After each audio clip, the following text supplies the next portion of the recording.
Apprentissage, de fait, de victoire, mais surtout d'expérience et d'apprentissage. Avant de parler de moi, je tiens à remercier les 18 parce qu'ils n'ont pas entraînement, ils sont off, ils avaient le match à Lyon hier, ils sont rentrés très tard. Mais voilà, merci les gars. Donc il y a les 18 France, il y a les 18 régions qui viennent nous aider. De toute façon, ça ne change rien parce que nous, on essaie de faire un projet commun, 18 régions et 18 France, pour qu'il y ait une continuité de jeu. Et justement, ça va être le thème de l'intervention d'aujourd'hui. Du coup, parlons de Hugo aussi, qui est mon assistant, qui va un petit peu m'aider. Alors, il ne va pas faire le rôle d'assistant comme il fait d'habitude, mais il va m'aider sur quelques points, vu que c'est plus de la démonstration. Vous allez le voir un petit peu intervenir pour tout. Je vais reculer un peu le métro. Donc voilà, Hugo, que certains connaissent, qui est aussi au Panthère de Toulouse. Du coup, pour moi, je m'appelle Martin Toura, je viens de la petite ville de Rosheim, c'est dans le Bas-Rhin, 76. J'ai commencé mes années jeunes en jouant toutes les catégories, jeune jusqu'à senior masculin, en départemental 1 à Rosheim. Et j'ai commencé le coaching à partir de mes 16 ans, toujours dans mon club de Rosheim. J'étais pas destiné à faire ça, mais j'avais pas vraiment d'envie, je savais pas vraiment quoi faire. J'ai fait des études en STAPS, ça s'est pas forcément bien passé, en tout cas dans ma perception. Donc le but, c'était de trouver quelque chose qui me plaisait. Et à partir de mes 18-19 ans, quand j'ai eu mon bac, ma mère était bien fière parce que c'était pas gagné. Mais j'ai eu mon bac et je me suis dit, ok, j'ai mes parents qui me suivent, prenons le risque. Il n'y a rien à perdre, j'ai une situation stable, donc j'ai la chance d'avoir ça, allons-y, fonçons dans le coaching et on va voir où est-ce que ça va me mener. Donc à partir de là, j'ai commencé à postuler un petit peu dans les clubs. J'étais à la SIG Strasbourg, du coup j'ai eu la chance d'être pris en postulant à la SIG. J'ai fait première année 18 départementaux, c'était U17 à l'époque, 17 départementaux. La deuxième année, j'ai été coach 17 régions, assistant national 3. Et la troisième année, j'ai pu intervenir en tant que personal trainer, on n'appelait ça pas encore comme ça, mais entraîneur sur du travail individuel avec la Ligue 2 féminine, qui était la cible en Ligue 2 depuis quelques années. Donc j'ai pu intervenir sur ça pendant un an. Et la saison d'après, dans la même saison, j'ai été assistant sur le centre de formation, sur la U18 France. Donc ça, c'était un petit peu pendant la période Covid, à mes 21-22 ans, donc c'était il y a quelques années. Pendant cette période de centre de formation, on a fait plusieurs Final Four, on a fait des demi-finales de Coupe de France. J'ai eu la chance aussi, pendant le Covid, le coach espoir n'était plus en poste. Donc c'est Franck Kuhn, qui est l'actuel coach de la National 1, qui a pris les espoirs.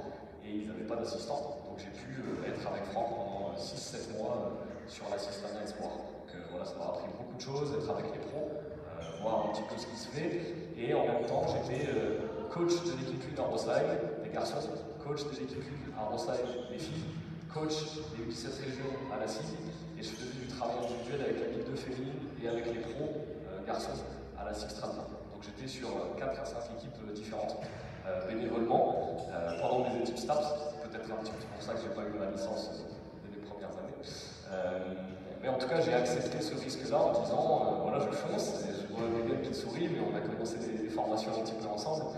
Vous voyez déjà sur le terrain dans ce style-là, mais voilà, il y a eu une année où j'étais sur 4 à 5 équipes en même temps, et c'était de mes meilleures années. C'était vraiment enrichissant. Je voyais tout, de tous les niveaux, départemental, région, championnat de France, et ça m'a vraiment permis, pas de savoir ce que je veux faire, parce que je ne sais pas encore si je veux devenir, je sais que je veux devenir coach professionnel, mais peut-être qu'un jour j'en aurai plus envie. Je ne me ferme pas, peut-être que je reviendrai sur la formation, je ne sais pas. Mais en tout cas, ça m'a permis de voir le spectre immense qui est le basketball. Et tous les week-ends, je suis encore dans les salles, voir des matchs de poussins, de départementaux, de championnat de France, de national 3, garçons, filles. Donc c'est la passion qui prime avant tout. Donc voilà un petit peu pour mon parcours à la SIG. Et la dernière année à la SIG, j'étais dans l'envie de passer mon diplôme d'État, mon DE. Mais j'ai pas eu le financement que je voulais avoir à la SIG. J'ai passé mes tests à la fédération. J'ai été pris, bien classé dans la fédération, mais malheureusement, je n'étais pas salarié d'un club. Et quand on veut passer son diplôme d'État, c'est difficile de le passer quand on n'a pas de sécurité financière. À partir du moment où je ne suis pas salarié, la Fédé ne me dit pas, c'est bon, tu nous donnes les sous qu'il faut pour le diplôme. Donc on n'avait pas cette certitude. Donc j'avais des propositions en centre de formation, mais j'ai décidé de ne pas les prendre, de descendre d'un cran du championnat de France. J'étais sur les pros, j'étais sur la Ligue 2, sur les 18, et j'ai décidé de descendre d'un cran et de prendre ma petite équipe de Rosailles. Je suis revenu à Rosailles dans mon club, en senior, départemental, et assistant du 15 France, avec Anthony Schotter. Donc voilà un petit peu mon parcours, et ça a été la meilleure décision de ma vie. Ça a été la meilleure décision de ma vie. Parce qu'au fond de moi, je savais que je n'avais pas le risque de tout perdre. Je savais que j'avais des années devant moi pour avancer. Le fait de prendre une équipe départementale alors que j'avais connu du championnat de France pendant des années et que normalement, logiquement, on se dit ah ben voilà, il va passer le cap et prendre du championnat de France. Ben, j'ai pris une équipe de seniors départementales qui étaient mes collègues depuis que j'ai commencé le basket. Alors, on a fait une saison à 22 victoires, 0 défaites. Malheureusement, on a perdu en demi-finale du championnat départemental contre une belle équipe de Souffle-Meyerside. On a fait demi-finale de Coupe de Crédit Lutte, on a joué contre des Nationales 3, on a gagné contre des Nationales 3, on a joué contre des Pré-Nationales, on a gagné contre des Pré-Nationales. Et on a gagné, ce qui est assez rigolo, c'est qu'on a gagné avec des choses que vous allez voir un petit peu aujourd'hui. Donc j'espère que ça vous parle. Mais ouais, c'était vraiment la meilleure décision de ma vie parce que je me suis éclaté comme pas possible. Donc j'ai compris que moi, mon ambition, c'était pas juste de devenir coach professionnel. Mon ambition, elle était là, c'était l'objectif de vie pour remplir le frigo. Mais moi, ma vraie flamme, c'est juste coacher, entraîner, être dans la formation, dans la performance, tout le spectre du basket. Donc voilà un peu tout ce qui m'a plu dans cette saison-là. Et la saison se termine, je valide mon diplôme d'État, du coup le DEGEPS, l'IETB. Et bah là, comme je vous l'ai dit, il faut remplir le frigo. C'est pas en départemental malheureusement qu'on remplit le frigo, mais pas à ce stade. Donc je postule dans 50 clubs différents en France et je ne postule pas en Atlas. C'est plutôt rigolo. Je postule à Lasvel, à Rouen, Brest, à Rouen, dans des clubs de National 1, de Pro B, U18 France, U15 France. Je postule partout, j'envoie des CV partout. J'ai 3 ou 4 réponses, hein. Donc messieurs, ne perdez pas espoir, hein, ceux qui veulent aller plus loin pour prendre espoir un jour. Et j'ai un appel de Franck Kuhn qui me dit voilà, on a peut-être une option à Mulhouse. Réfléchis, tu as quelques jours pour réfléchir, j'attends une réponse dans pas longtemps. Et j'avais d'autres propositions ailleurs, mais des propositions différentes, avec une fiche de poste différente. Et là, finalement, rester en Alsace, ça m'a plu. Avec un projet à Mulhouse qui a fait des très belles saisons ces dernières années avant qu'on arrive, avec Lauriane Dolt et Thierry Miro. Mais on s'est dit, voilà, il y a un renouveau, on a envie de prospérer cette équipe nationale 1 pour qu'elle vienne en prouver un jour, pour développer le club. Donc je suis arrivé à Mulhouse la saison dernière en tant qu'assistant national 1, donc je n'étais pas coach, il n'y avait pas d'équipe de 18 France la saison dernière. Et la saison s'est passée petit à petit et le projet s'est mis en place pour justement créer cette équipe de 18 France pour pouvoir aller un jour en Pro B et avoir un centre de formation. Pour ceux qui ne sont pas au courant, quand on arrive en Pro B, on est obligé d'avoir un centre de formation, donc des espoirs Pro B, donc des 18 France, donc des coachs diplômés. Donc il y a tout un travail de feu à faire. Et c'est ce qu'on essaie de faire avec Bertrand Taxanowski là, à Mulhouse, petit à petit dans le mois. Donc voilà un petit peu pour moi. Je pense que les questions, c'est pas trop intéressant sur ma personne, mais on va pouvoir commencer tranquillement sur le thème de la séance. Okay, le thème d'aujourd'hui, il me tient à cœur, j'ai l'impression qu'il tient à cœur Lucie aussi. C'est transition offensive et continuité de jeu. La première chose, c'est déjà d'identifier ce que c'est les deux termes. Les deux termes, ils sont plutôt dans notre sport, parfois compris, parfois mal compris. Certains pensent que c'est ça, certains d'autres non. Donc, de toute façon, vous allez avoir une définition par coach qui existe dans le monde. Il n'y a pas une définition, je n'ai pas la vérité. Moi, je vais vous donner ma définition sur ce que je vois vers le haut niveau, de plus en plus, en Euroleague, en NBA, et ce que je vois dans les championnats aussi jeunes, pour pouvoir être souvent dans les salles. Je trouve qu'on les dissocie de moins en moins. C'est-à-dire qu'avant, on disait que la transition offensive, c'était ce qui se passait entre les contre-attaques et les systèmes de jeu placés. Donc on avait les règles qu'on donnait, c'était quoi? C'était de 0 à 6 secondes contre-attaque, de 6 secondes à 14 ou 12 secondes transition offensive. Et après, si ça c'est pas possible, on avait les systèmes de jeu. De plus en plus, la continuité de jeu a pris le devant. Dans la scène internationale, vous voyez des équipes comme l'Espagne, la Lituanie, la Slovénie. Et en fait, la transition offensive, finalement, et la continuité de jeu, elle commence presque dès que la balle est dans les mains de l'attaquant. Alors, on ne va pas rentrer encore reculer en disant, bon, bah voilà, si on doit avoir la balle dans les mains, il faut faire des interceptions, il faut faire des rebonds défensifs, il ne faut pas encaisser de panier, on ne va pas rentrer dans tout ça. Donc on va partir à partir du moment où la balle dépasse le demi-terrain. Okay, on va partir de ça. Les règles, je vais vous les donner avant, quand on a le rebond défensif. Nos priorités, c'est courir, avancer. Et vous allez voir, c'est exactement les mêmes règles quand on prend le rebond défensif que quand on dépasse le milieu de terrain. En tout cas, nous, dans notre équipe, et sur ce qui se fait un petit peu vers le haut. Okay, donc voilà, pour la séance d'aujourd'hui, c'est vraiment une continuité de jeu. Une continuité de jeu, ça veut dire quoi? Il faut vraiment différencier deux choses. Il faut différencier les systèmes de jeu. Les systèmes de jeu, c'est quoi? C'est une entrée, une finalité. Une entrée, une finalité. Je fais un système pour plusieurs raisons. Je fais un système, par exemple, pour marquer un panier, que j'ai envie de marquer, un panier à 3 points, 3 secondes au chronomètre. Je fais un système de jeu pour pouvoir avoir mon shooter ouvert. Voilà, ça c'est un système de jeu. Je fais un système de jeu, le meilleur joueur en face qui est en poste 5 à 4 fautes, je fais un système de jeu par rapport à l'adversaire qui a 4 fautes pour attaquer ce joueur-là. Une entrée, une finalité. Ça, c'est un système de jeu. La grosse différence, c'est que la continuité de jeu, elle se déroule tout le temps, sur 24 secondes de jeu. Elle se déroule tout le temps. Et donc, on commence petit à petit à développer d'autres choses. On commence petit à petit à développer d'autres choses. Vous allez peut-être vous poser la question, qu'est-ce qu'on développe? Il y a un coach qui disait, Mehdi Mari, pour ceux qui connaissent, qui était à Limoges pendant longtemps, équipe nationale turque chez les jeunes. Mehdi Mari dit réviser et interpréter ou faire le système, ce n'est pas progresser. Vous voyez cette envie-là de comprendre que quand je fais un système et que mon coach me dit tu vas faire ça, poser le pick and roll, aller ici, recevoir la balle, tirer, et bien on progresse sur certaines choses, sur la pose des écrans, technique, sur le tir. Par contre, on oublie tout ce qu'il y a autour. Et tout ce qu'il y a autour, finalement, c'est le plus important, en tout cas à mon sens, dans le basket. C'est quoi ce qu'il y a autour? C'est la lecture de jeu, le temps de réaction, développer dans la formation, là on parle des U18, la formation du jeu, technique, cognitif, mental, physique. Tout ça, dans les systèmes de jeu, on le développe de moins en moins parce qu'il n'y a pas de cognitif, on a juste besoin de réviser, on a juste besoin de retenir. Physiquement, on sait ce qu'on va faire, donc il n'y a pas d'adaptation. Dans la technique de balle, capacité de faire les passes au bon moment, finalement on n'est pas vraiment plus rapide que dans la continuité de jeu parce qu'on sait où est-ce qu'on va faire la passe. Il n'y a pas d'adaptation en fonction de la défense, etc. Et moi, mon but aujourd'hui, c'est de vous faire comprendre que, justement, si on fait des continuités de jeu et qu'on arrive à bien organiser tout ça, il y a beaucoup de choses possibles. Beaucoup de choses possibles en termes de formation technique, formation cognitive, mentale, physique.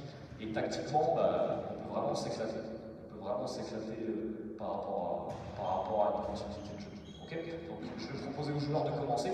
Et petit à petit, moi, quand je dépasse la ligne et que je viens un petit peu vous voir, n'hésitez pas à me poser des questions. C'est avec plaisir que j'y réponds quand ils sont en train de faire leur séance. Il y a Hugo qui est ici à côté de toute façon. Et de toute façon, ils sont dans la continuité de jeu, ils connaissent, c'est des choses qu'on fait un petit peu à l'entraînement. Donc, j'ai pas besoin d'être sur le terrain pour qu'ils le fassent. C'est leur projet presque, c'est leur formation. Alors ils en rigolent parce que c'est ce que j'ai dit dans les vestiaires hier. Mais moins j'en fais, mieux c'est. Parce qu'ils développent leur qualité. Alors je dois être ici pour drive, qualité technique, quelles sont les passes à utiliser, quels sont les tirs à utiliser, quels sont les choix tactiques à faire en fonction de la défense. Mais vous allez voir que c'est une équipe qui petit à petit devient autonome un petit peu dans tout ce genre de forme de jeu et de continuité. Ok, donc les gars, on va commencer. Vous allez pour l'instant prendre plusieurs balles, là, il y en a 3-4 qui n'ont pas de balles. Allez-y, on va se retrouver dans les 3 points. Allez-y, prenez les balles, Yannis. Ça, c'est un exercice qui n'est pas vraiment d'échauffement, mais c'est un exercice que j'apprécie pour déjà comprendre que dans la continuité de jeu, le plus important, c'est la prise de décision. Ça fait un peu d'écho quand je dis. C'est un peu. Je ne sais pas si ça vous dérange ou pas. Si ça vous dérange pas, c'est juste moi, ça va.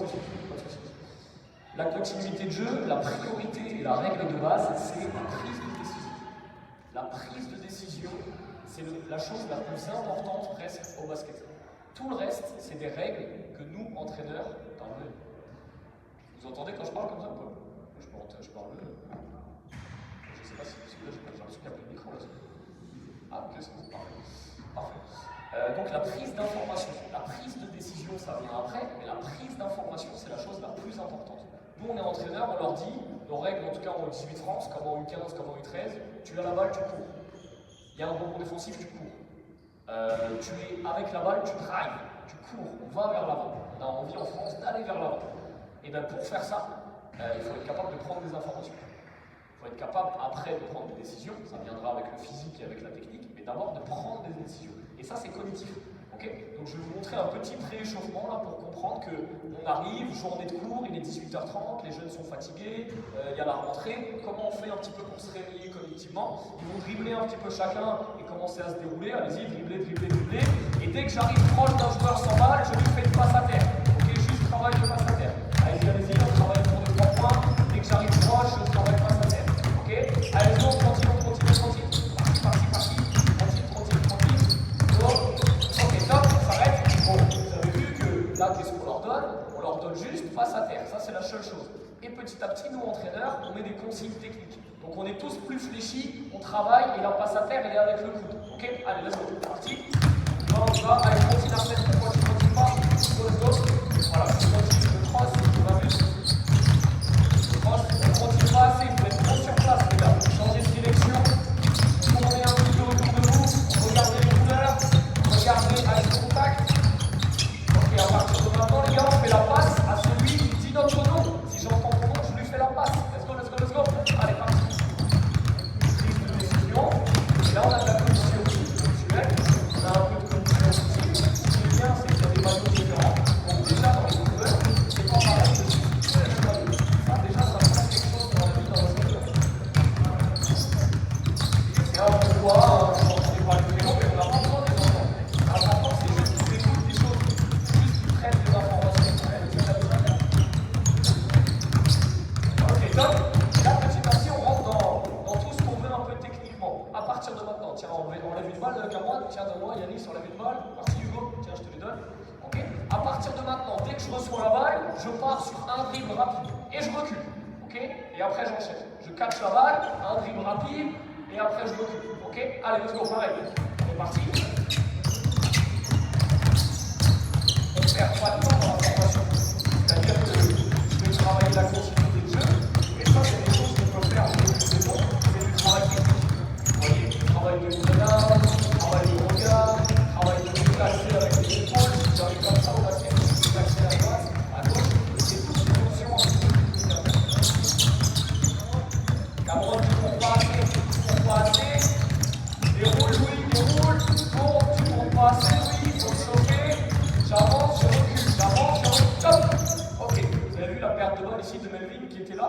Prise d'information. Il y a deux joueurs qui se sont rentrés dedans. La première information, c'est Melvin qui est au milieu de la raquette et qui n'a pas conscience de ce qui se passe derrière lui.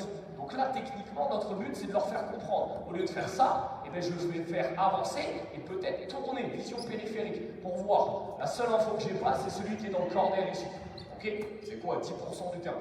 10% du terrain. Généralement, au basket, quand je reçois la balle là, et que je décide de driver, comme Melvin l'a fait, je sais qu'il n'y a personne derrière moi. Okay, donc cette info, je n'ai pas besoin de l'avoir parce que je sais qu'il n'y a personne. Et la deuxième info, c'est Arsène, qui s'est retrouvé face à Melvin, qui a percuté. Pourquoi il a percuté? Parce qu'il était trop redressé. Donc là, on travaille techniquement. Ok? Allez, on enchaîne. Vous n'avez pas besoin d'arrêter le jeu, hein, dans ce genre de changement. Si vous avez un assessment, on peut être vraiment là-dessus.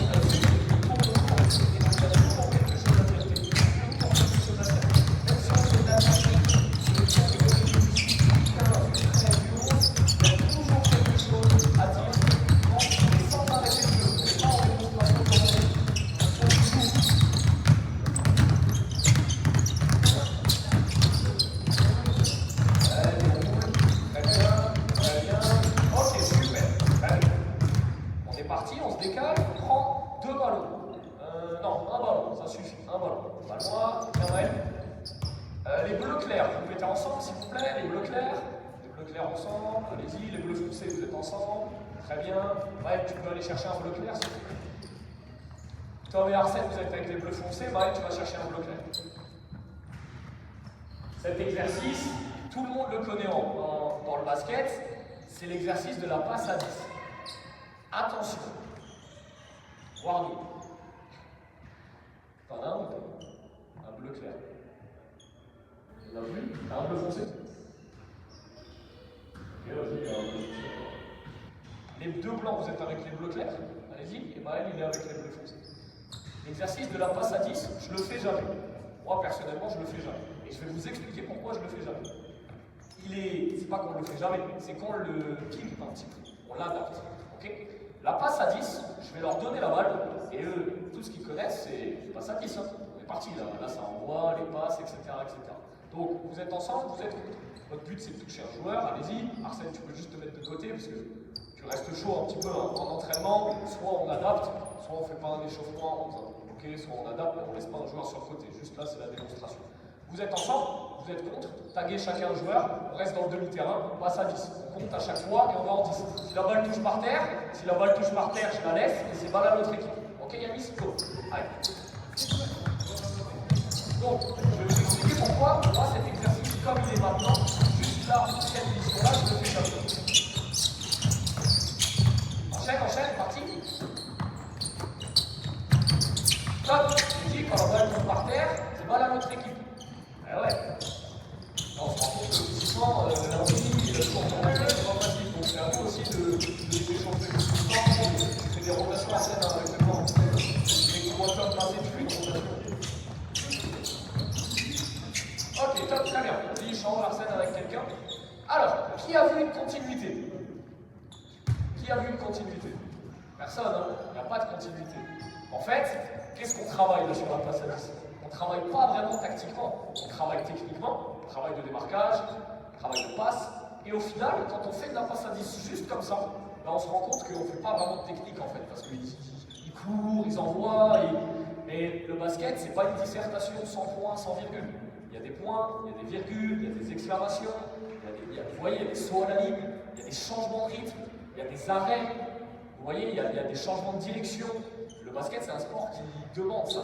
Et là, on voit que tout est le même rythme. Tout est le même rythme.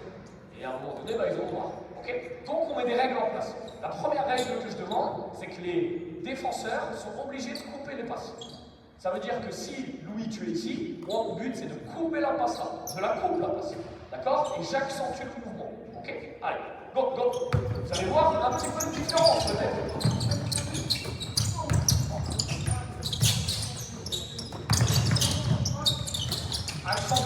Accentue le dynamisme, accentue le dynamisme. Ouais, accentue le dynamisme, très bien. Ouais, pas d'écran, oui, pas d'écran pour l'instant.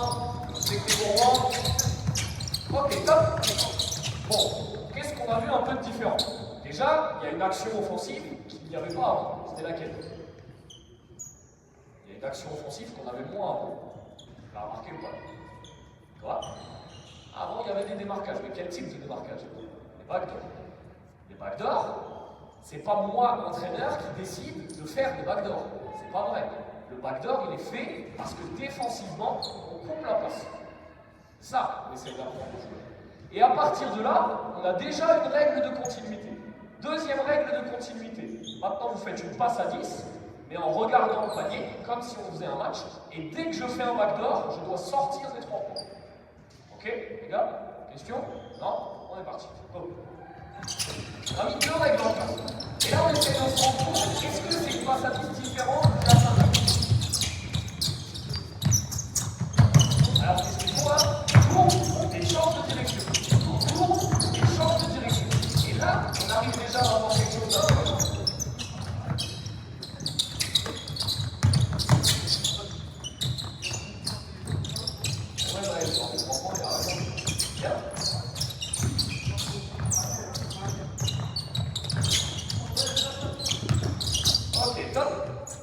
Vous avez vu des choses intéressantes, ils l'ont fait naturellement, c'est que on a réussi à avoir du backdoor, on a réussi à avoir du rééquilibrage, et surtout quand, vas-y Arsène, propose un backdoor, s'il te plaît. Moi je suis dans l'axe, là, je propose un backdoor. S'il propose un backdoor et qu'il va dans l'axe, et bien naturellement, qu'est-ce qu'ils ont fait les joueurs? Ils ont nous ce qu'on appelle du reshape, c'est-à-dire que c'est presque un rééquilibrage, vas-y Arsène, on vient dans le secteur libre, ok, et je peux recevoir la balle. Pourquoi? Parce que le backdoor est difficile à défendre seul, qu'il y a forcément une aide défensive, ça crée quelque chose.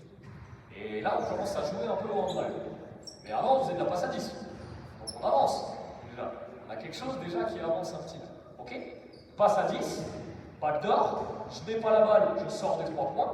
Ok? Et j'ai le droit de marquer le panier. Dès que le panier est marqué, passe à Hugo, vas-y, les défenseurs prennent la balle, on la passe à Hugo, on enchaîne. 5 contre 5. Ok? Sans dribble pour l'instant. Allez, go!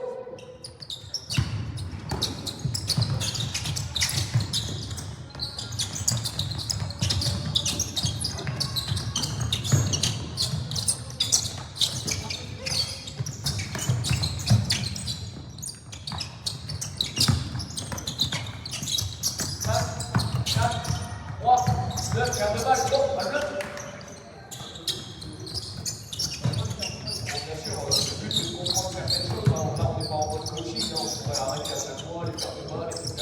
C'est pas le but de l'intervention de gens.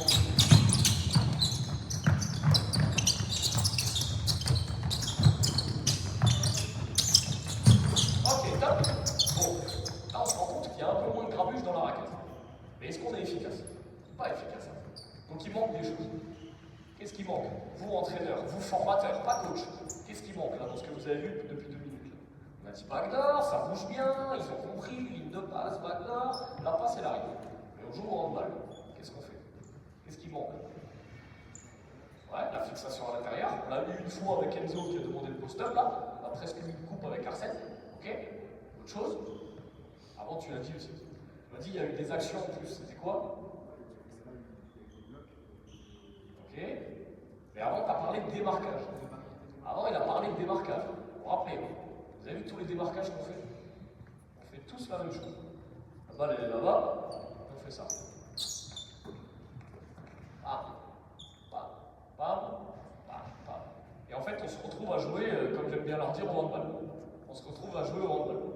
Donc, nous, notre but de formateur et de coach, déjà de formateur, c'est de leur dire que le travail de démarquage, il doit être avec l'avant-bras, poussé, etc. C'est pas le thème d'aujourd'hui.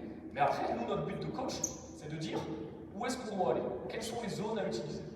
Donc moi, je vais vous en donner 2. La première zone que j'aimerais qu'on utilise pour marquer des paniers, c'est ce que Enzo a fait, c'est le poste bas. Ça, c'est la première zone que je veux qu'on utilise.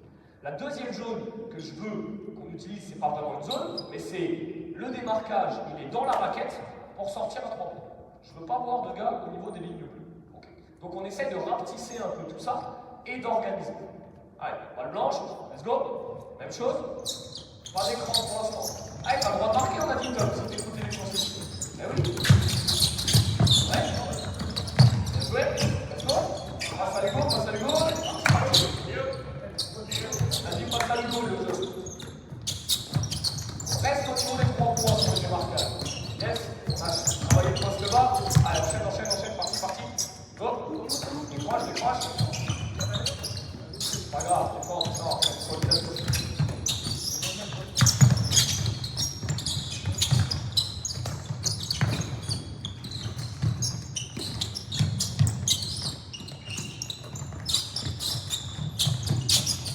Ok, top. C'est bon. On va aller boire rapidement, les gars. On va discuter avec les mecs. Allez boire rapidement, et on enchaîne rapidement. Alors, l'énergie, le coaching, là, c'est pas bon, c'est pas ça. Et moi, mon but, c'est de vous faire comprendre qu'on a mis 2 règles en place. Alors, ils se connaissent, c'est plus facile. Mais en 2 règles en place, c'est pas des règles que je donne d'habitude.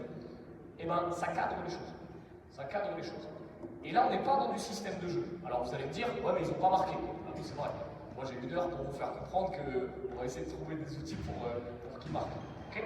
Il manque des choses techniques, il manque des timings, il manque des spacing. Par contre, on a cadré des choses, alors que là, il n'y en a aucun d'entre vous, et même moi, qui peut écrire sur papier les mouvements qui viennent de se faire. On s'en rappelle pas. Mais dans 30 minutes, on va faire les mêmes mouvements, mais pourtant, on ne saura pas que c'est les mêmes. Il y aura de la continuité, il y aura des choses. 2 règles, juste 2 règles. Et dans tout ça, vous avez l'impression que c'est un peu du grabuge, c'est un peu du farfouillis. Par contre, les joueurs, ils se forment. Ils se forment à observer. Je ne sais pas, c'est le chaos. Il y a 5 mecs qui courent, 5 défenseurs. Je ne sais pas si je dois prendre la bonne décision d'aller dans le backdoor. Mais pourtant, je le fais. Si le coach t'engueule, c'est que c'est pas bien. Si le coach t'engueule pas, c'est que c'est bien. Ok?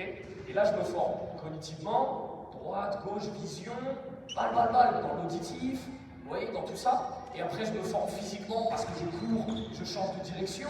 Et je me forme techniquement parce que si je ne suis pas capable de faire une passe dans le timing, et ben du coup, je ne suis pas bon techniquement. Donc, il faut que je travaille tout ce genre de choses. Okay, ça, c'était une petite aparté. Et là, on va commencer un petit peu plus tactiquement à rentrer dans le vif du sujet. Ok, les gars, un ballon pour deux, parti. On essaye. Un ballon pour deux, let's go, let's go. Ok, deux colonnes. Une à droite avec les balles, une à droite avec les balles, une sans balles là-bas. Une sans balles, une à droite avec les balles, une sans balles. Ça va à droite. 45-45. Cet exercice, tout le monde le connaît, c'est des travail de drive. Ok, 3 passes avant de marquer le panier. Donc je décide de partir soit dans l'axe, ok, d'accord, soit ligne de fond. Nos règles à nous, en U18 France, et ce qui se fait, j'ai l'impression, un petit peu en France, c'est que peu importe ce qui se passe, je dois avancer. J'avance. Ok? Nous, on décide de mettre cette règle en place. Ça veut dire que si je suis porteur de balle, je dois d'abord avoir de l'agressivité. Si je décide d'agresser, lui, sa règle, c'est d'avancer. Il avance. 2 options. On appelle ça un shift, jusqu'au corner. 2e option, un backdoor. Et j'y viendrai après, parce que Hugo, il va me proposer la défense. Vas-y, Hugo, il est dans la défense. Je reviens, lui, s'il te plaît. Hugo, il est au niveau du coude, un petit peu plus bas. Si Hugo, il est bas, d'accord, Louis, il sait qu'il ne peut pas faire le backdoor, donc il va shifter. Si Hugo, il est haut, Louis, cognitivement, il sait qu'il va partir dans le backdoor. Okay, et là, on commence un petit peu à leur faire travailler. Donc pour l'instant, c'est juste une passe, un tir qu'ils comprennent. Ok, allez, go, go, go, parti. Dès que tu as marqué, tu vas sur le panier à côté. Là. Allez, enchaîne, une passe, un tir, tu peux driver si tu veux. Remise en, t'as pas de remise, tu enchaînes pour aller marquer Louis. Enchaîne pour courir un peu. Go, go. Allez, allez. Remise, partie, Cameron, on enchaîne de l'autre côté. On enchaîne de l'autre. Top. Regarde. Je prends mon rebond, Cameron, et hop. Je prends mon rebond, je sors ma balle, je vais marquer. S'il te plaît. Allez, go. Ok, très bien. Allez, qualité dans les passes, on travaille là-dessus. Let's go. Soit plus franc, Hugo, soit très haut, soit très bas. Parce que tu montes que moi, soit très haut, soit très bas. Yes. Pour l'instant, je pense qu'on ne s'occupe pas de ce qui se passe là-bas. On va se faire n'importe quoi, si c'est vous qui me le direz. Et je regarderai à la fin de la vidéo si les joueurs ont fait n'importe quoi ou pas. Let's go. Techniquement, la balle, elle va vers l'avant. Ça, c'est la priorité. Elle va toujours vers l'avant. Donc, je passe, elle doit être dans le bon timing vers l'avant. Très bien, sur 3 mètres vite, drive and kick. Top, on t'attend, s'il te plaît. Top. Comme Nas, on a dit, prise de rebond, courir. Il y a un panier, on va marquer. On ne sort pas du terrain. Allez, go. Yes, enchaîne. Très bien, shift. Drive and kick. La balle, elle ne bouge pas, elle reste au niveau de la hanche. Voilà, drive and kick. Très bien. T'arrêtes le point, s'il te plaît. Connecte-toi à ce que je dis, s'il te plaît. Ok, on passe vite, parce qu'on va passer rapidement en 2 conditions. Derrière Cameron, il part ligne de fond. Ok, c'est facile. Hugo, il est ici. Vas-y, enlève-toi, Hugo. Tu vas corner, parce qu'on a dit on avance. 2 options. Soit il fait la passe corner, soit Melvin, il cut 45. Ok, toujours basé sur Hugo. Si Hugo, il est ici, vas-y, reste là. S'il est ici et qu'il est prêt dans la cut, et bien Melvin va où? Corner. Si par contre Hugo il est bas, Melvin il cut. Ok, toujours pareil, rebond et j'enchaîne marquer là-bas. Allez, go. Yes, voilà, très bien. Et le tir. Très au rebond, Cameron, sur toi, au rebond et tu tires. Allez. Là, vous pouvez rajouter plein de choses. Hugo, il peut très bien dire 1, 2. Il peut très bien dire 2 rouge. Il peut très bien dire 1 avec de l'autre main. Et puis positionner comme ça. Et ça, c'est à vous de trouver un peu les trucs. Ça paraît rien, mais je peux vous assurer que si moi, quand on fait ça, 2 fois par semaine, 3 fois par semaine, même 1 fois par semaine, ça change les choses. Yes, on enchaîne. Ça permet d'une manière simple de se mettre aussi dans son entraînement. Avant, la passe à 10, elle était un petit peu pas très bonne techniquement, mais là, on commence déjà à comprendre que voilà, je suis en terrain de basket, je suis en dehors du terrain de basket, ça crée un peu l'osmose et une qualité d'entraînement. Allez, je suis agressif, très bien, go, nice, ça reste un peu vidéo, très bien, la queue, super. Petit à petit, on va rajouter nos règles à nous. Maintenant, comment ça règle? Dans nos règles, ma priorité, c'est d'avancer. Si je ne peux pas avancer, je vais sur le côté. Je J'explique. Défend sur moi, Tom. Tom, il défend sur moi. J'ai la balle, je veux avancer. Je ne peux pas avancer, je vais sur le côté. Ok? Et je n'arrête pas. Je n'arrête jamais. Je veux driver Tom, j'essaie de driver, je ne peux pas, je vais sur le côté. Ok? Maël décide de shifter, vas-y, j'arrive pas à avancer, Tom il est ici, et là Maël continue, va sur le côté. Il ne s'arrête pas. D'accord? Donc maintenant on rajoute une chose. Tu es à 45, Maël, enlève-toi Hugo s'il te plaît. Je drive. Si je drive dans l'axe, il shift, il cut, et si je décide de partir, il vient vers moi. Là, on rajoute peut-être le main à main. Et après, dans tout ce main à main, il y a tout ce qu'on a vu depuis le début. Est-ce que le défenseur coupe la passe et je vais dans le backdoor? Est-ce que le défenseur ne coupe pas la passe et je vais au main à main? Et là, c'est les mêmes règles. Là, il est là la balle, il veut avancer. Moi, je veux avancer. Ok? Et je score derrière. Donc voilà. Donc on est dans le même travail. Drive, kick, shift. Mais si je décale, je reviens en main à main, et on utilise les backdoors, les mains à main. Allez, parti. Go. Là, côté, balle, et je retourne. Très bien, ne ralentis pas. Vous avez vu comme il a ralenti. Et on a dit on avance, on ne ralentit pas. Et là, il y a toute cette connexion à faire entre les deux joueurs. On s'en fiche, hein. Vous allez me dire, Thierry, le numéro ici, là, 68 en bleu, c'est plus un profil intérieur, on peut le former à terme, on peut le prendre. Non, on ne peut pas ici à Thierry, il faut le prendre. Vous allez le prendre un peu dans le équipe. Il y a pas de joueurs de domaine ici, de 26, de 15, donc il faut qu'ils développent toute leur qualité. Parce que c'est pas plus tard, si je prends le 3, moi je le 4. Yes, je vais sur le côté. Très bien, très bien. Et là, c'est juste 3. Ah, c'est bien, c'est bien. Yes, et je vais en main. Très bien, voilà, je vais prendre le deuxième. C'est bon. Voilà, lui, il a envie déjà d'aller dans la préférence. Alors, les séances, toujours, on change de côté, on va jamais jouer d'un côté, on va travailler les deux. Enfin, tout ça, hein, c'est des repères qu'on doit avoir. Là, pour la sélection, ça. Aujourd'hui, ça ne sert à rien, c'est pas ce qu'on travaille.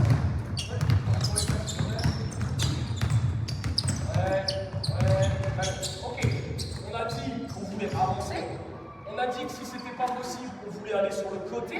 Mais si ça, c'est pas possible, où est-ce qu'on va? Arrête le basket? Non. Où est-ce qu'on va?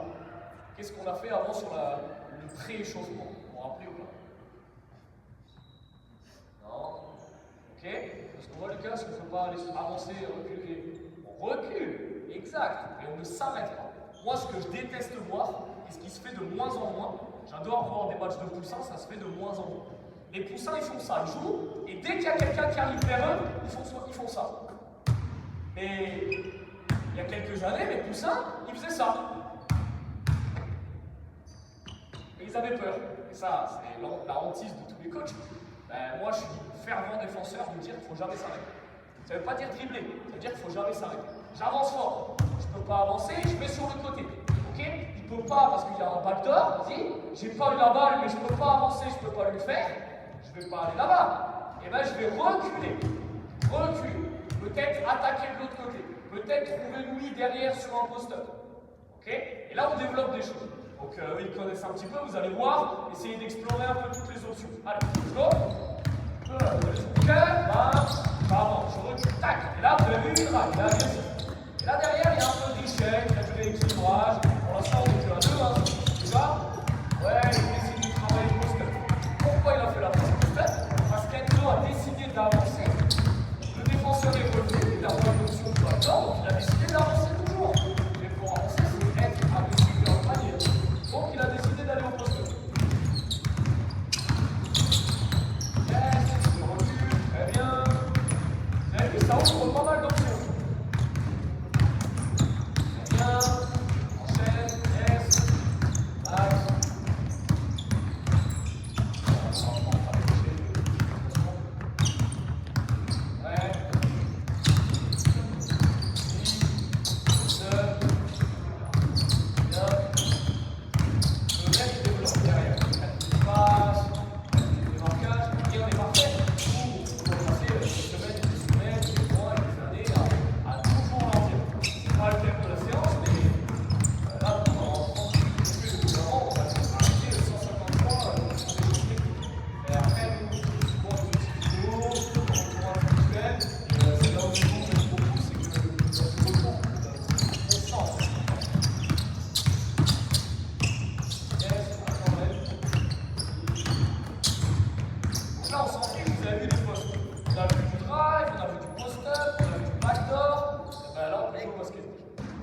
déjà joué au basket. En U15 ou 18, on joue au basket. Je vous le dis, hein, on joue au basket. Maintenant, on rajoute quelque chose de technique. On est en U18 France, nous, donc on va forcément les former à quelque chose d'autre. Donc je rajoute une chose, le main à main. Je rajoute le main à main. Et le main à main, il y a beaucoup d'options. Je décide de faire les porteurs de balle, vous allez dans l'axe, et les non-porteurs, vous allez corner. Alors, vous connaissez 2 contre 0. Je reçois la balle. Peu importe si je suis un grand, un petit, on s'en fiche. Gaucher, droitier, j'y vais. Je décide d'attaquer mon panier. Si je décide d'attaquer mon panier en drive, Léo, qu'est-ce qu'il peut faire? Est-ce que le backdoor est possible maintenant? Oui, vas-y, Léo, c'est juste. Là, le backdoor est possible. Mais si je suis déjà un peu avancé, il ne va pas aller en backdoor. Donc il va peut-être être agressif dans la cut. Vous voyez, c'est pas vraiment ressortir à 45, hein, si son défenseur ne vient pas, ça ne sert à rien. Mais il va être agressif dans la volonté d'avancer.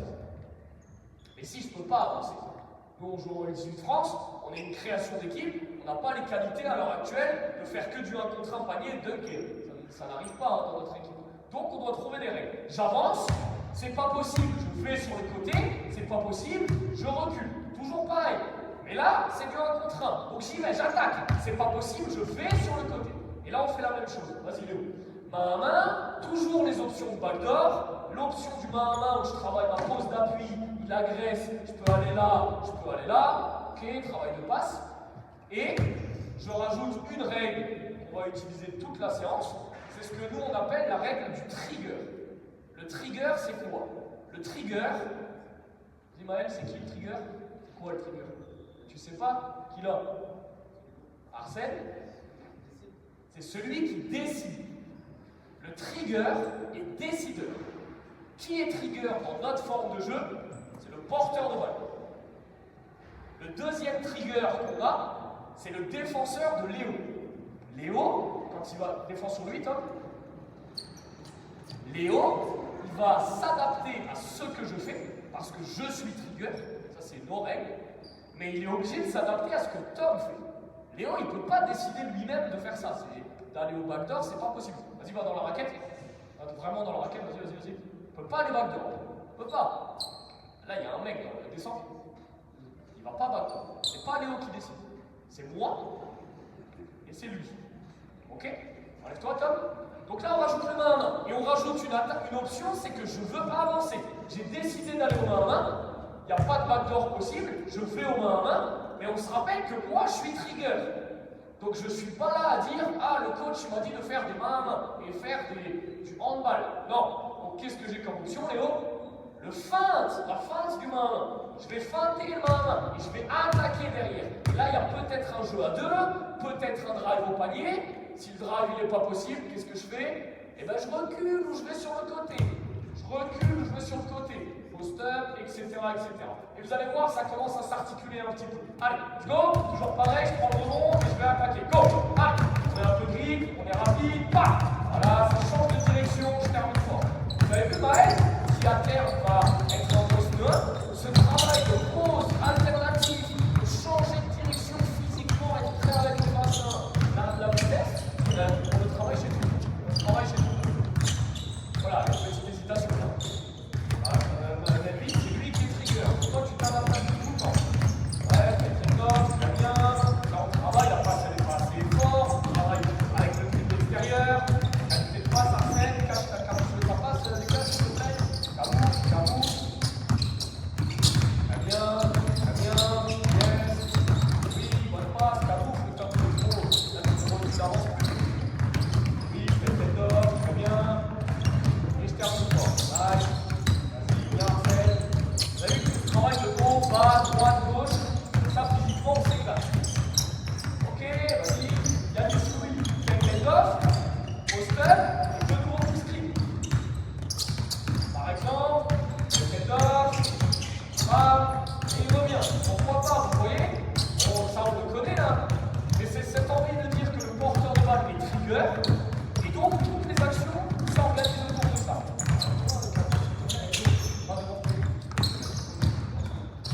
Donc regardez ce que Louis avant il vient de faire. Il a attaqué.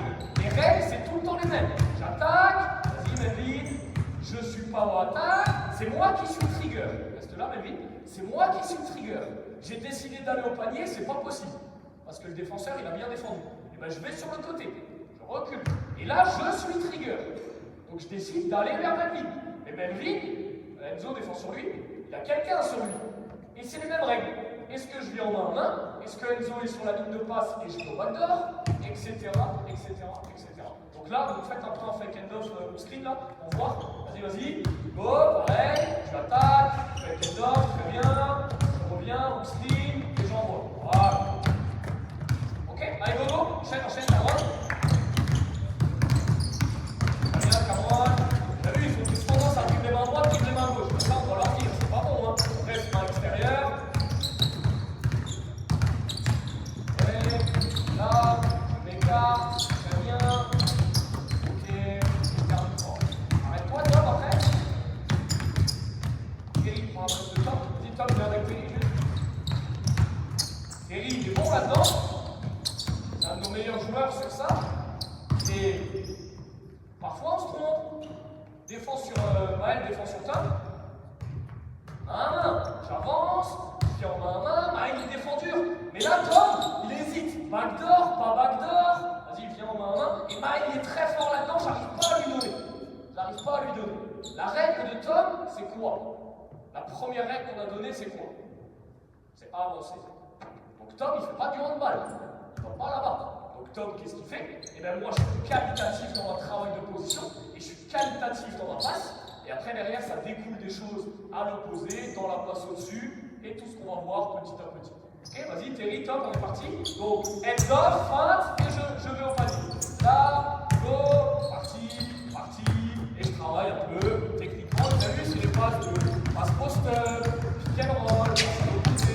Ben, tout ça, c'est les mêmes choses. Les angulations, on n'a plus l'habitude de voir. Ouais, très bien, il ne s'arrête pas. Go.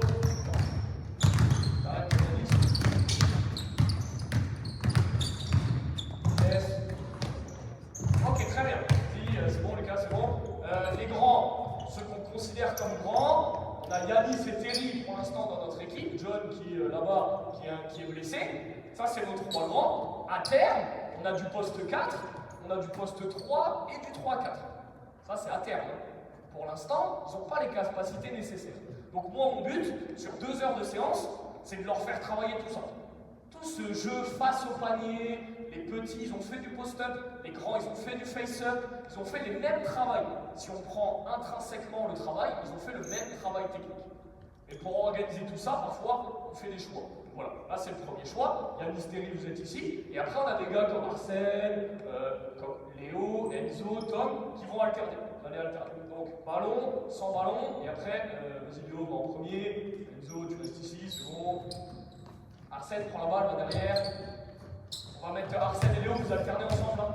Non, Arsène et Enzo, Léo, vous alternez à chaque fois porteur. Les ballons, vous êtes à l'extérieur, allez-y, vas-y, corner. Et là, on décide de jouer à 3. Les mêmes règles. Yanis, il décide de se démarquer. Bam, il décide de se démarquer. 2 options. Soit il lui fait la passe, soit Tom, tu drives. Ok? Et après, on s'éclate. C'est facile, ils connaissent. Donc, on va rien dire et on va voir un peu toutes les options. Drive, shake, etc. Vous faites juste pas de pitch. Pas de pitch pour l'instant, vous faites que des mains à main, backdoor et tout le reste. Ok? Allez. Donc, regardez les règles. Qui est trigger? Qui décide? Qui s'adapte? Voilà, très bien. Vous avez décidé de faire ça. Attention, comme c'est pas de règle. Décide de driver. Yes, très bien. Et ferme fort. Allez, 10 secondes là, on peut le score. Vous pouvez rester chacun de côté ici, on va prendre la deux côtés. Voilà, ça ferme. Très bien. Ouais. Il n'y a pas de défenseur, c'est difficile de comprendre pourquoi on fait ces choix, mais on les fait parce qu'il y a cette défense. Il y a de la défense. Vous avez vu? Ok. Ouais, très bien, allez, ok, vas-y, commence, ça va être 3, 7. Vous avez vu, ils font un peu tous la même chose, ils attaquent, dis Melvin, tu vas, ils attaquent, et quand ils peuvent pas y aller, quand ils font la passe, et ben ils font tous ça. Vous avez vu? Ils sortent en fait là. Mais parce qu'on a dit que lui il était trigger, de 1, défends sur moi Léo. Donc si je fais la passe, et que comme dans un système de jeu, bah mince, je suis pas placé là dans le système, je ne sais plus quoi faire, nous on a décidé de donner des réflexes. On a décidé d'avancer. Et de dire que lui, il était trigger. Donc s'il est trigger, il peut shooter, driver, passer. Mais là, si j'avance vers lui, il ne peut pas driver. Donc je décide d'avancer. Ah. Lui, il est trigger. Attaque, je ne peux pas attaquer, je suis prêt, je vais sur les côtés. J'attaque, il y a des shifts, je ne peux pas attaquer, je vais sur les côtés. Ok? Allez, vas-y, enchaîne, go. On ne va pas dans les pics pour l'instant. Go. Yes, très bien, vous avez vu l'attaque qui recule, oui, équilibrage, très bien Yanis, top. Non, c'est pas bon, décide, plus vite. Ne fais pas des changements de direction, t'en fais un et tu enchaînes. Il y a beaucoup de coachs qui utilisent la règle des 0.5, vous allez prendre une décision en 0.5 secondes, c'est toujours intéressant d'avoir ce genre de règle. Avec ce genre de choses, ce qui est sûr, c'est que parfois, non. Et finalement, nous en tant que formateurs, est-ce que c'est grave?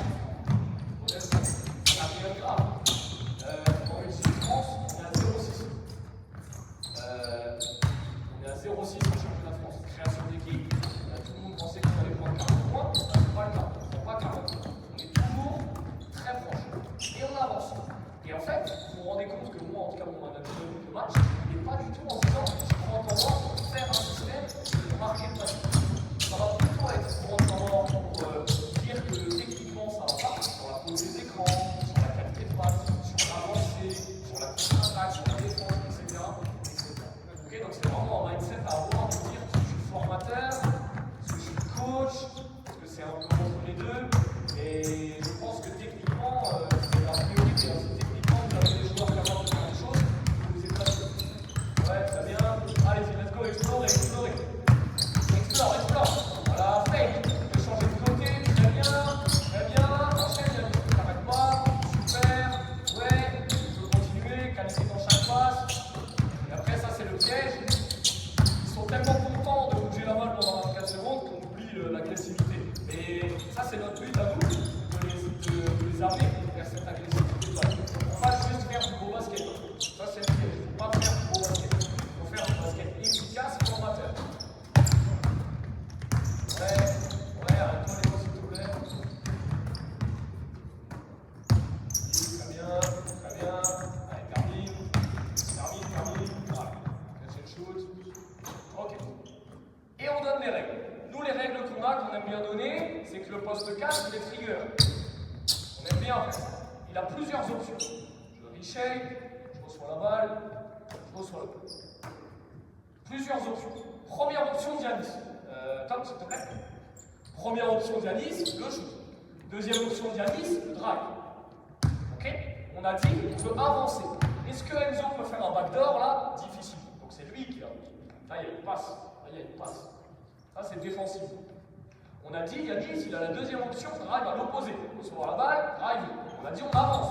Un shift, un backdoor. Ça se fait de plus en plus. Hein. Les corner cuts, très bien. Il y a des coachs qui aiment bien quand on attaque monter. Ça, c'est possible aussi, en fonction de la défense. Mais voilà, ça, c'est à vous de choisir. Et nous, on rajoute quelque chose. On adore celle-ci. Avant de rajouter quelque chose, c'est le main à main. Donc il reçoit la balle, il peut avoir le main à main. Après, tu t'adaptes. Soit backdoor, soit main à main, fake end off, et c'est toujours les mêmes règles. Et nous, ce qu'on rajoute, c'est ce qu'on appelle le pitch. Pitch action. Donc vas-y, Tom, drive, s'il te plaît, fais la passe à Enzo. Drive, passe à Enzo. Vas-y, passe, shake, j'avance vers là. Ok? Pitch action. Qu'est-ce que c'est?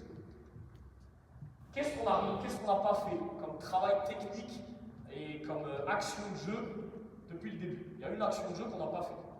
On a fait du post-up, on a fait du démarquage, on a fait du drive, on a fait du pick and roll, ils l'ont fait un peu naturellement. Il y en a une qu'on n'a pas fait. C'est quoi? Ouais, l'écran non porteur. Donc moi, dans ma qualité de formateur, mon but c'est de les former à cognitivement prendre des décisions et techniquement travailler les écrans porteurs, le post-up, tout travailler pour qu'ils soient prêts. Et nous, ce qu'on appelle le pitch action, c'est que quand Tom il m'a refait la balle et que Yanis, attention, Yanis qui est trigger, il décide de se mettre en attitude sans attaquer. Il y a ce qu'on appelle le pitch action. Plusieurs options possibles. Tom, qu'est-ce qu'il va faire? Première option qu'il a fait naturellement, poser un écran pour Enzo. Enzo, il a eu deux options. Curler, ressortir. S'il sort, je peux flasher. Autre option, vas-y, reviens, Tom. Et après, vous, peut-être qu'en match, vous allez dire, ah, j'ai un shooter ici. Et bien, c'est pas toi, Tom. C'est pas toi, le coach, Tom. Alors, viens. Il est un peu trop entreprenant. Enzo, on peut poser l'écran pour Tom. Flair, vas-y, pose le flair. Là, toujours pareil. Est-ce que Tom, il prend le flair et Enzo, il flash? Est-ce que Tom prend le back pick et Enzo, il remonte? Et après, on travaille techniquement. Et dans la continuité de jeu, on a une règle en place qui découle un peu sur la continuité. On s'éclate? Vas-y, Tom, let's go. Allez, on s'amuse un peu là. On explore toutes les options. Stop, fade, pitch, reshape, drift. Voilà, il est en altitude. C'est la règle qu'on a donnée. Il décide d'y aller. Et Tom, il s'adapte. Très bien. Allez, voilà. 3-4 passes, on va terminer, les gars. Allez, pas trop loin. Si je suis dans la raquette, je marque. Voilà, je suis dans la raquette, je score. Vers l'avant, je suis en altitude. J'attaque, très bien. Je décide de flasher. Super, bien joué. Bien joué. Voilà, efficacité. Et là, on commence à avoir de l'efficacité dans ce qu'on a en nous. Super, Yanis. End off. Ouais, bien joué. Et Yanis, il adore ça en match. Ça, il fait des feintes tout le temps, il est très bon là-dedans. Ouais, très bien. Attitude. Attention, ils ont là des attitudes, elles sont pas bonnes. Elles sont un peu molles là. Il n'y a pas de travail technique. Comme je vous ai dit, il y a un formateur de travailler sur tout ça et de répéter. Arrêter les actions sur ce genre de choses. Ouais, pitch action. Super. Allez, ça 3, continue. Nice. Ouais. Bien parlé. Cool, Cameron, avec la balle. Nice. Ok, top, vous avez vu? Là, Cameron, il s'est trompé 2 fois. Il y a eu un drive, il est resté sur place, alors qu'il aurait dû avancer. Et après, quand Yanis a drivé, Cameron, il a fait une pitch action. Mais non. C'est Yanis le trigger. Yanis décide de driver. Yanis décide de faire un main à main, ou Yanis décide de faire la pitch action. Pourquoi je dis Yanis? Parce qu'il était porteur de balle à ce moment-là. C'est pas Yanis dans mon équipe qui si la vidéo on est scouté là, sur les Music France, c'est pas Yanis qui trigger tout le temps, ne vous inquiétez pas. Mais allez-y, remettez la même action là, je lis Yanis et Cameron, s'il vous plaît. Que vous compreniez bien, qu'on soit sur la même longueur. Vas-y. C'était où vous avez commencé? Comme avant, faites la même. Vas-y. Vas-y, go. Enchaîne. Yanis et trigger, passe-bord, top. On avance. Soit on cut, soit on avance. Passe de Cameron. Et là, on crée des choses. Passe. Vas-y. Là, il est trigger. Ils le font naturellement parce qu'on connaît, mais normalement, il pourrait driver. Passe là. Il est trigger. Et Cameron, il a fait un back pick tout de suite automatique. Mais l'automatisation, c'est la différence entre les systèmes de jeu et la continuité de jeu. Et moi, je ne forme pas Cameron pour qu'il soit dans mes systèmes de jeu. Je le forme pour qu'il soit prêt à la dure vie du championnat saison. La dure réalité de la nationale, de la régionale, de la départementale, où ça castagne un petit peu. Donc il décide. Drive, vas-y, backdoor, shift. Drive proposé, backdoor, reshape. Attitude, pitch action, ou alors main. Ok. Les gars, vous pouvez aller boire un coup. Merci. Bien. On a des choses intéressantes et maintenant on va passer à l'opposition. Vous avez vu en fait, on peut travailler et là ils avancent dans des choses que trouve formateurs. En tout cas, c'est pas une vérité, hein, mais nous on trouve ça formateur. Je vais juste revoir un peu les notes parce qu'il y a des choses qu'on doit éclaircir et surtout qui doivent être claires dans vos têtes. En tout cas.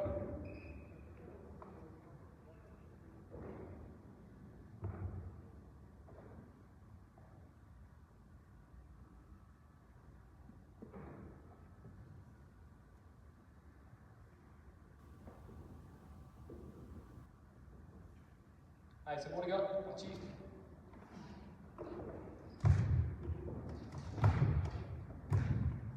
Ok, on fait 2 équipes, Louis, Melvin, Enzo, Yanis et Tom, ensemble. Allez-y. Et après, tous les autres, vous êtes ensemble. Tous les autres ensemble, là. Ceux qui sont ensemble, vous allez peut-être mettre... on n'a pas de chasuble bleu ici, je vais prendre mes chasubles bleus. L'équipe de Tom, vous prenez des chasubles blancs s'il vous plaît. Mettez des chasubles blancs, Tom c'est déjà en blanc.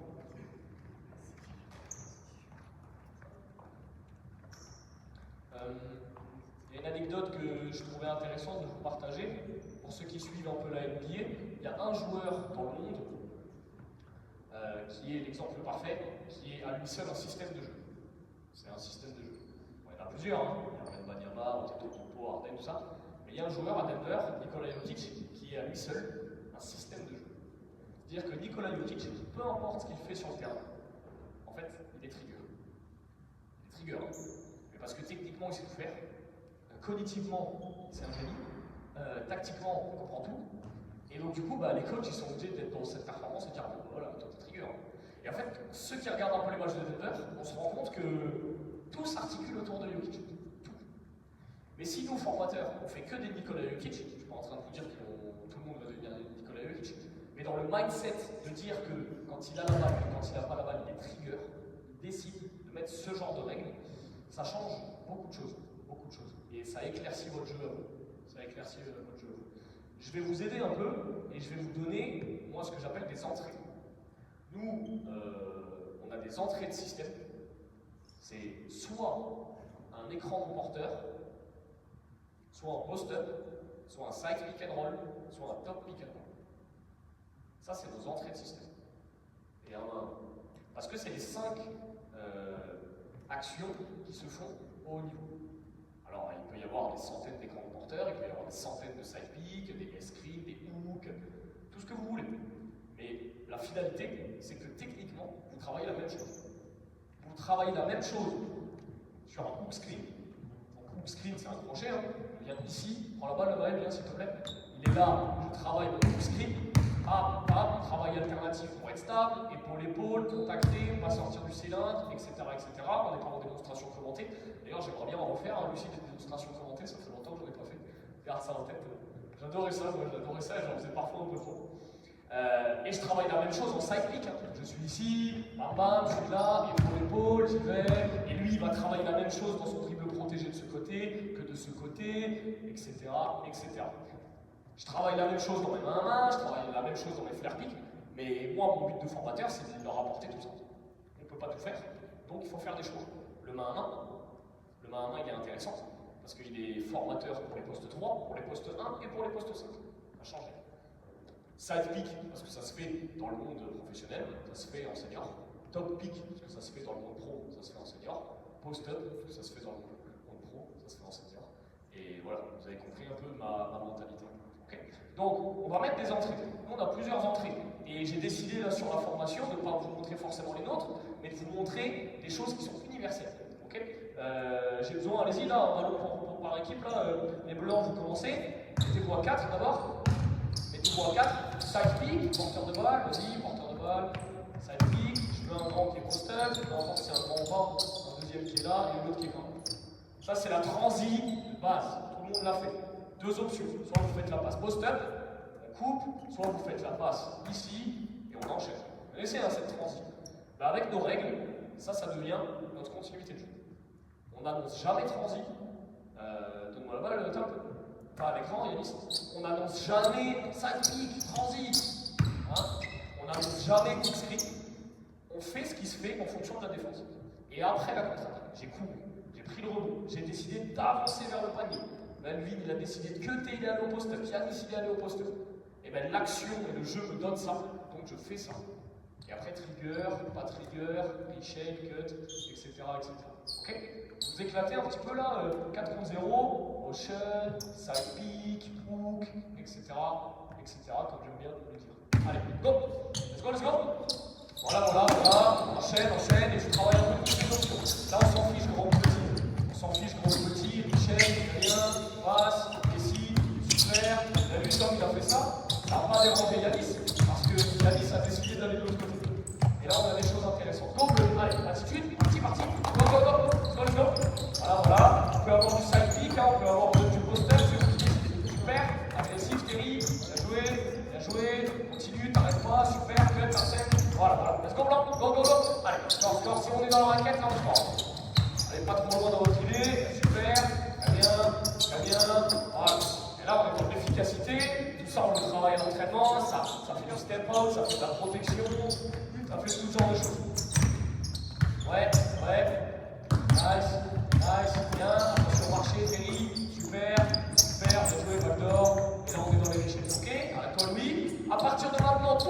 passes sont coupées. Toutes les passes sont coupées et sur tous les pick and roll, il y a du step out très agressif. Ok? Allez, je. Soit très agressif, soit passe coupée. Allez, stop. C'est un peu difficile à comprendre sans défenseur. Ouais, oui, il adore. Ce qui s'est passé, on vous montre, mais en fait, il est sorti très agressif. Donc Louis, sa priorité, c'est quoi? C'est d'avancer. Pas splitter. Il n'a pas besoin de le savoir que c'est splitté. Lui, il a juste besoin de savoir que c'est d'avancer. Ok? Vas-y, prends ma place, Louis. Quelqu'un dit splitter. Ah, splitter, t'as juste. Mais moi, je ne dois pas lui dire ça. Parce que c'est pas un système, c'est pas une automatisation. C'est compréhension. Vas-y, Louis, sors très fort. Je dois avancer. Ah, ben j'avance. Vas-y, sors un peu moins fort. Ah, ben j'avance. Je ne peux pas avancer. Je vais sur les côtés. Je transperce. Ah, il sort bien, il est très bien. J'avance, je vais sur les côtés. Je ne peux pas. Je recule. Prenez un peu la philosophie du truc. Allez, go. Vas-y. Quoi? Si, t'as le droit au passe. Mais t'as pas le droit au sport. Allez, vas-y. Ouais, très bien. Voilà, priorité, regardez vers le panier, super, escape. Vous avez vu ce qu'il vient de faire, Tom? Je ne vous l'ai pas dit, nous, c'est ce qu'on appelle l'escape. S'enfuir, la pression. En fait, le fait d'aller sur le côté ou de reculer, nous, on appelle ça, dans le niveau, ça s'appelle comme ça, c'est l'escape. Ouais. Allez, go, vas-y, n'hésite pas. Bien. Voilà, attention, Marcel attaque la tête de passe, car vous jouez ta passe. Vous avez vu, Léo, il a posé l'écran, et il se retrouve dans le richet. Alors, vous allez me dire, ah ouais, bon, si j'ai un intérieur de 35 ans qui fait ça, oui, c'est un coup carré. Il a fait que du pick and roll toute sa vie, du post-up, ok, bah typique, il va post-up et du pick and roll. Voilà, moi, j'ai pas besoin de former Léo, il faut former de mettre 15, c'est ça. Ouais, voilà, il s'éclate, c'est très bien, Tom, avance. Tom, il aurait dû continuer, là, il a reculé. Ah bon, d'abord qu'il avance. Ouais, très bien, ok, arrête-toi. Qu'est-ce qu'on n'a pas vu comme action? On a vu l'écran de porteur, du side pick, du post-up, du main à main. Il manque un. Quoi? Le pitch, c'est l'écran de porteur. Pitch, c'est l'écran de porteur. Il manque un. Top pick, exact. Top pick. Et bien, qu'est-ce qu'on fait? On va mettre une forme de jeu. Vas-y, à 5, là, Léo, t'es au coude, là, s'il te plaît. Terry, t'es en bas. Zip, s'il te plaît. Celle-ci, elle est universelle. Tout le monde l'a fait. Vous la voyez partout. C'est ce qu'on appelle un zipper. Premier écran, non porteur. Avant ça, pardon. C'est un 1, Arsène il est amené à devenir poste 1. Je m'en fiche. Pour que ça soit plus parlant, vas-y Arsène, prends la balle. Allez, vas-y. Pourquoi on se retrouve dans cette situation-là? Parce que la contre-attaque, il y a eu une contre-attaque, il y a eu une sortie de balle, Arsène il s'est retrouvé, Maël il a couru, il n'a pas eu la balle, mais le coach il lui a dit d'avancer. Est-ce qu'il a une option de post-up? Oui. Vas-y. Là il a une option de post-up. Et là, Maël, il travaille. Et là, il se forme. Alors là, vous allez me dire, les coachs, attends, Maël, en suit trans, avec tout le respect que j'ai pour lui, il ne va pas pouvoir marquer sur post-up. Mais ça, c'est pas mon problème. Moi, mon problème, c'est pas de savoir si on va marquer un panier. Mon problème, c'est de savoir si physiquement, il va travailler son démarquage, si techniquement, il va travailler sa prise de balle, si cognitivement, il va travailler sa vision de jeu. Et là, on développe le joueur. Ok, il marque une fois sur 10, et peut-être l'année prochaine 2 fois sur 10. Et peut-être dans 5 ans, 5 fois sur 10, et dans 10 ans, 10 fois sur 10, il fait une action cohérente, et le coach pro, il dit, ok, lui, il sait jouer au basket. Ok? Donc il a décidé de faire le post-up. Il n'a pas eu la balle, vas-y. Et bien là, on a un zipper. Terry, travail d'écran de porteur. Post-up, écran de porteur, vas-y, passe ici, et là, on est dans le side, dans le top pick and roll. Et là, on décide, vas-y, top pick and roll. Reste en bas, Terry, s'il te plaît. Qui est trigger? Super intéressant. Le premier trigger, c'est qui? C'est Maël. Il décide de prendre l'écran. À partir de ce moment-là, c'est une règle que j'ai pas dit, mais à partir de ce moment-là, qui est trigger? Quand il y a un écran, pick and roll. La défense. La défense qui est trigger. C'est pas Maël qui décide d'aller là-bas, là ou là. La défense propose des choses. Les blancs en défense, s'il vous plaît, les blancs en défense, allez-y. Go. Vas-y, les blancs en défense, tu peux enlever ta balle. Sur Maël aussi, donc tu peux enlever ta balle. On part du principe que 2 défenses. Step out très agressif, vas-y, step out très agressif. Léo, lui, c'est un poste 3 plus tard. Et là, il y a un step out. Est-ce qu'il va aller dans la raquette, là, comme un dingue? C'est possible. Il y a des coachs qui vont vous dire, ah ben Léo, il va aller dans la raquette, Terry, il va aller au high-low, et on va essayer de chercher des situations. Mais moi, mon but, c'est de le former. Donc Léo, il devient trigger de ça. Step out, 2 options. Première option, short roll. Vas-y, travail de pocket pass, au-dessus, derrière, escape, escape. Et là, Léo, qu'est-ce qui se passe? Ben, Léo, qui plus tard est poste 3, se retrouve à 6 mètres, 5 mètres, 7 mètres, face au panier, capable de shooter, capable de driver, capable de faire une passe. Ok? Reculez tous, reculez, enlevez-vous, recule, lève-toi. Léo, poste 3 plus tard, face au panier, passe, drive, shoot. Il a la même situation, presque la même, que ce qu'il va retrouver plus tard s'il va loin en senior, que ça. Un poste 3 moderne, capable de shooter, driver, faire une passe. Si moi je décide de faire un système de jeu et que je dis à Léo, poser un écran et d'aller au long roll, parce que je suis un coach de basket et pas un formateur, et bien Léo, il va faire ça. Alors il va travailler sa pose d'écran, comme je le dis sur Maël, il va travailler sa lecture de jeu, sa finition proche du cercle, et il va le faire à chaque fois qu'on va annoncer ce système. À chaque fois. Alors que là, j'accepte qu'il se trompe. Remettez-moi en place. J'accepte qu'il se trompe, j'accepte qu'il fasse un choix de trigger. Il prend l'écran, le short roll, peut-être le pop, c'est possible, hein. Peut-être le pop si tu es un peu moins agressif, vas-y, en protection, voilà, peut-être le pop, hein. Face au panier, shooter, passer, écran.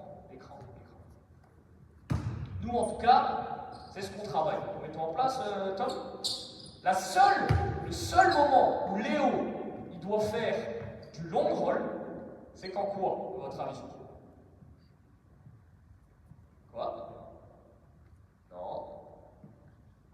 Il y a un truc où il doit faire du long roll, toujours dans mon envie de former le joueur, c'est quand ça change sur l'écran.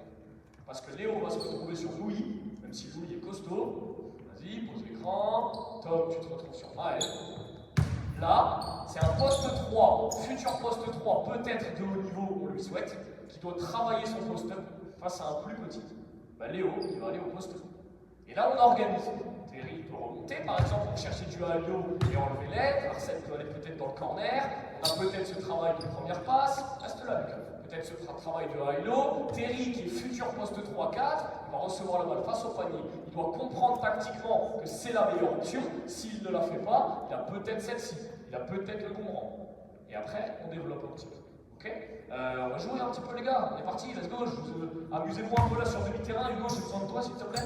Hugo, dès que les défenseurs vous recevez la balle, vous faites la passe à Hugo, et après vous y allez, ok? On n'annonce pas, si tu veux, tu l'appelles zip, si tu veux, tu l'appelles side pick ou top pick, peu importe, mais c'est vous qui décidez. C'est bon? Let's go? Allez, parti. Toujours pareil, step out agressif, Zidane les passes. Voilà, on part, on regarde ce qui se passe. Bien, le chiffre, très bien. Allez, il pas, là il a décidé de poser. Là on s'adapte, c'est lui qui est trigger. C'est lui qui est trigger. Ouais, vous avez vu, c'est difficile, hein. C'était pas dans les bons timings, il n'a pas été agressif, on a perdu une balle. Ça c'est pas mon problème. Le but c'est de leur expliquer que c'est pas ça. Par contre, je ne dois pas les engueuler si c'est pas ça. Ah, je vais les engueuler, hein. Sur les attitudes, c'est pas bon. Ouais. Allez, let's go.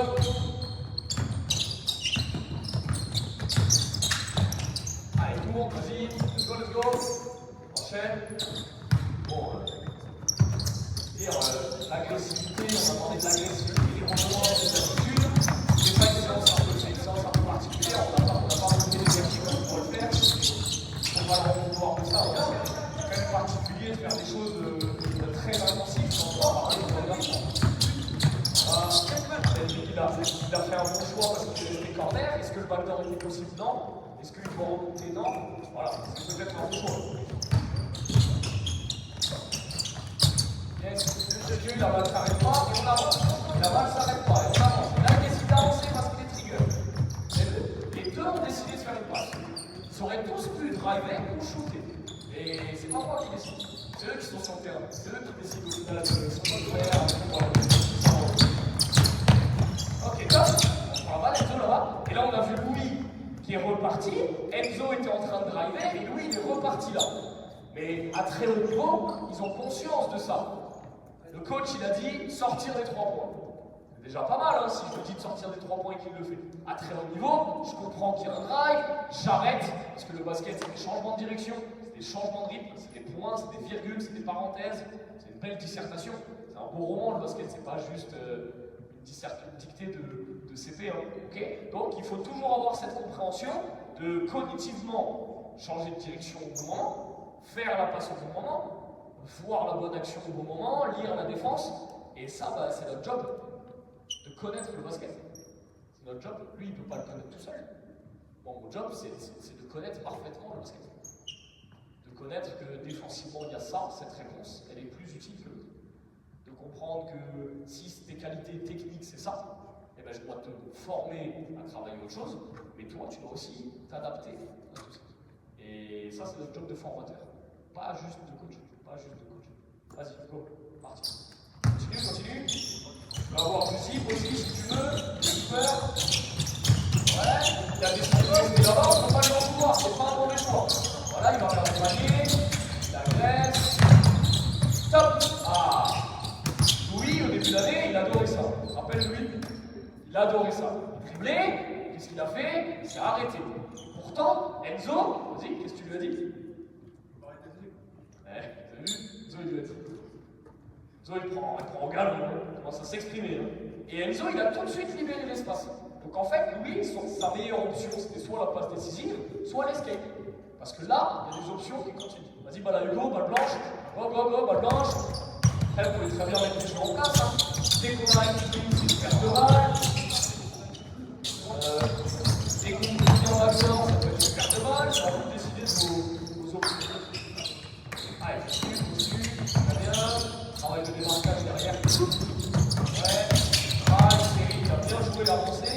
Tu vois? Et on se retrouve avec les joueurs. On se 1, 2, 3, 4, 5. J'ai pas des joueurs de 2010 qui sont formés à ça. Et même un joueur de 2010, je pense qu'on peut aller jusqu'en 15 ou 18 première année, deuxième année, à se dire comment développer le jeu. Là, vous voyez, Arsène, il a souvent tendance à la faire. On en parle souvent, hein, c'est connu par rapport à ça. Et il aime bien arrêter le jeu.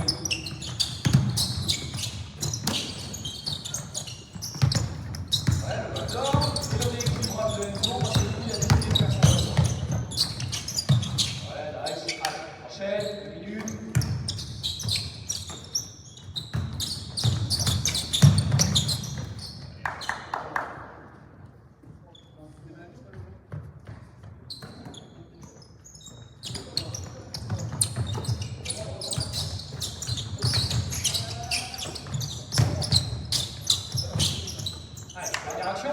Dernière bonne action. On va aller continue, très bien. Il a décidé clairement de faire une frappe au backdoor, mais il ne s'arrête pas. Le match continue. Arsène, il a décidé de faire des grands porteurs. Après, on peut parler technique. Hein. Est-ce qu'il est mobile, est-ce qu'il n'est pas mobile? Bah, comme dit, c'est à nous de connaître le basket aussi. Il a été un peu mobile et de savoir ce genre de choses. Dernière bonne action. Ah oui, dernière bonne action. Ouais, bon backdoor, ça n'arrête pas. Stop. Là, vous avez vu, nous, notre but, c'est d'arrêter. Là, ils font du handball. Ils font du drive, du kick. Il n'y a pas d'escape, il n'y a pas de fixation, il n'y a rien. Allez, balle bleue. Oh, enchaîne. T'arrêtes pas. Allez, restez focus là sur les 2 dernières minutes, les gars. Voilà, très bon backdoor. Stop. Vous avez vu, on arrête le jeu. Léo, qu'est-ce qu'il a fait? Il est resté sur place. Alors que Maël, il a très bien libéré l'espace, et Léo, il ne savait pas quoi faire. On lui a demandé d'avancer, d'aller au shift. Ok? Allez, balle blanche. Décroche, balle blanche. Go, bon démarquage. Agressivité vers le cercle, top. Allez, balle bleue. On a dit à Yanis de ne pas aller vers la ligne de bleu, parce qu'il n'est pas agressif sur ça. Allez, balle bleue, go. Très bien. Là, il est plus agressif. Il a peut-être un petit peur. Vous avez vu, ils n'ont rien annoncé. Ils s'adaptent sur ça. Short molle, qualité de passe, top. Dommage. Il y a eu entier. Il aurait peut-être pu driver, faire un 2 contre 1, mais on trouve quelque chose, sans annonce. Allez, go. Vas-y.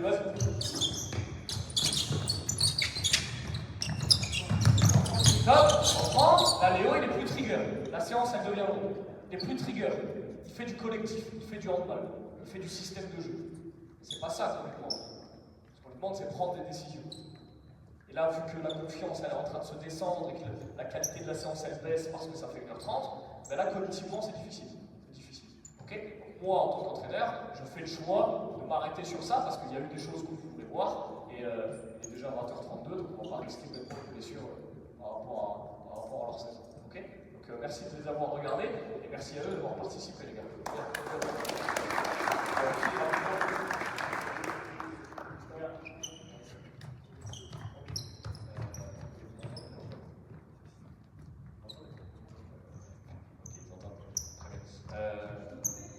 Non, non, t'inquiète pas, c'est juste pour... on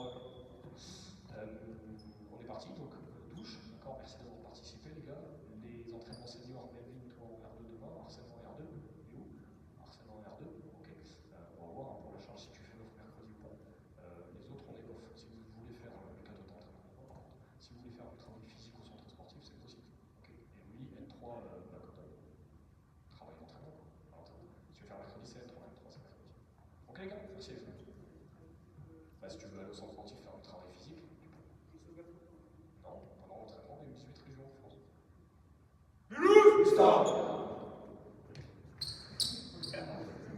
Merci, merci les gars.